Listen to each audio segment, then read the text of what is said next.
वार्षिक परीक्षा 2023-24 विषय संस्कृत कक्षा 8 के बारे में बात करेंगे। ये प्रश्न दिए गए हैं, काफी महत्वपूर्ण प्रश्न है।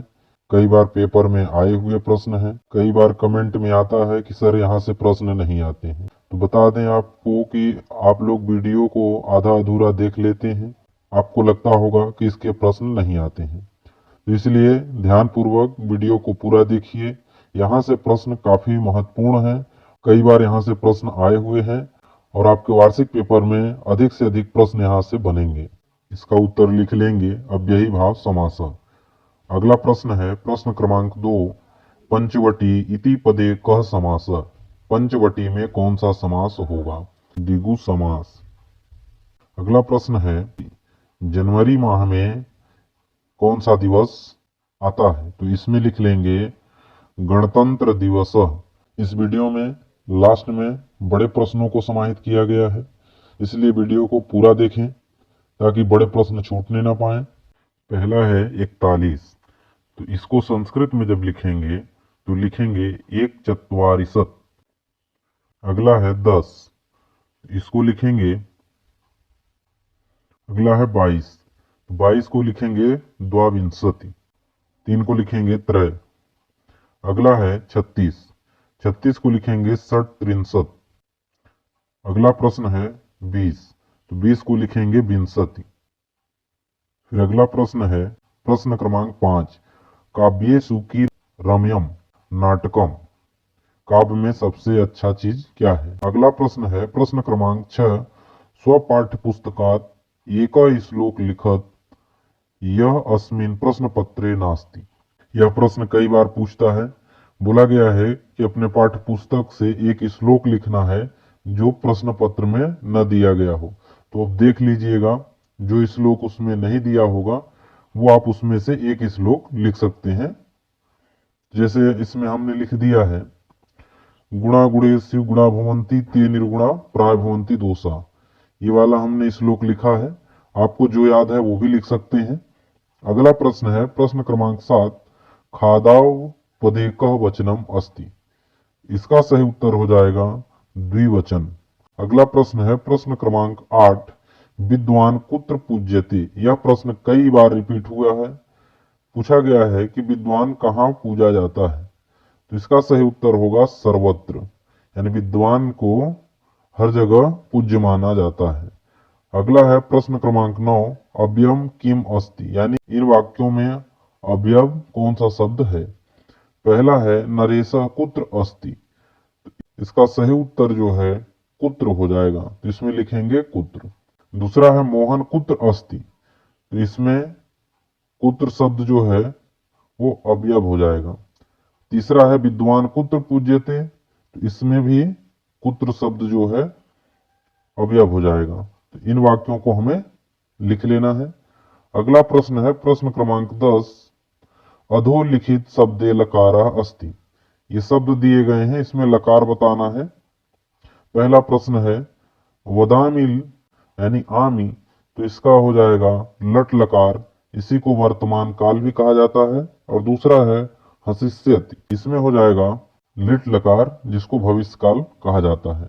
तीसरा प्रश्न है अपठत, तो इसका हो जाएगा लंग लकार, यानी इसको भूतकाल भी कहा जाता है। और चौथा है अपठम, ये भी हो जाएगा लंग लकार और ये इसको भी भूतकाल कहा जाता है। अगला प्रश्न है प्रश्न क्रमांक 11, राजवाड़ा नगरे अस्ति। इसका सही उत्तर होगा इंदौरे या इंदौर नगरम। अगला है प्रश्न क्रमांक 12, अहिल्या जन्म ग्राम क। अहिल्या का जन्म ग्राम क्या था? जिसमें लिखेंगे चौंडी। अगला प्रश्न है प्रश्न क्रमांक 13, गजस्य कर्णयो वीणावादनम कृतम। हाथी के कान में वादन कौन कर रहा है? तो इसका सही उत्तर हो जाएगा मच्छिका। अगला है प्रश्न क्रमांक 14, पठितवान शब्दे क प्रत्यय अस्ति। पठितवान शब्द में कौन सा प्रत्यय होगा? इसका सही उत्तर हो जाएगा कत्वतु। अगला है प्रश्न क्रमांक 15, ज्ञानस्य अधिष्ठात्री अस्ति। ज्ञान की देवी किसे कहा जाता है? इसका सही उत्तर हो जाएगा सरस्वती देवी। अगला है प्रश्न क्रमांक 16, रामस्य पदे विभक्ति अस्ति। तो रामस्य शब्द में कौन सी विभक्ति होगी? तो इसमें लिखेंगे षष्ठी विभक्ति।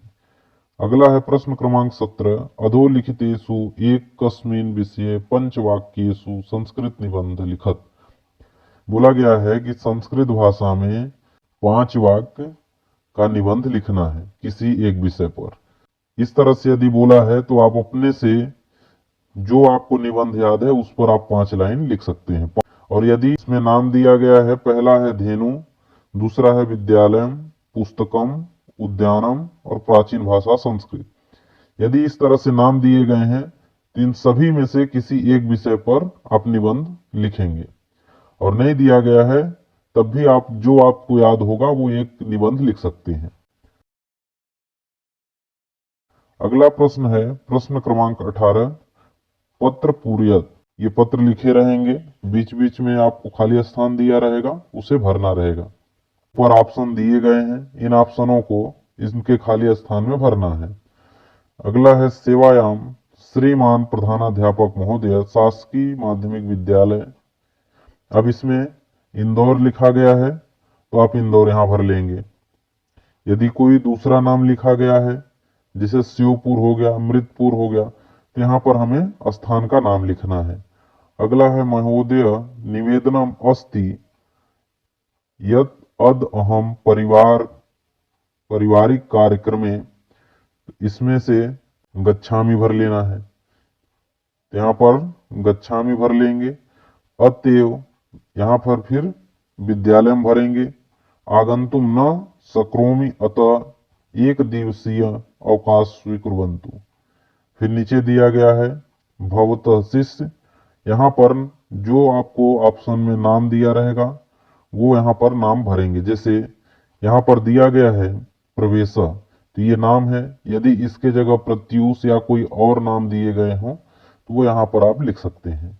इसी तरह से अगला भी एक पत्र दिया गया है, इसको ध्यान से आप वीडियो को पॉज करके इस पत्र को भर सकते हैं। उम्मीद करते हैं आज का बताया गया प्रश्न आपको समझ में आया होगा। ये काफी महत्वपूर्ण प्रश्न है, इनको पढ़कर जरूर जाइए, काफी अच्छा स्कोर कर पाएंगे।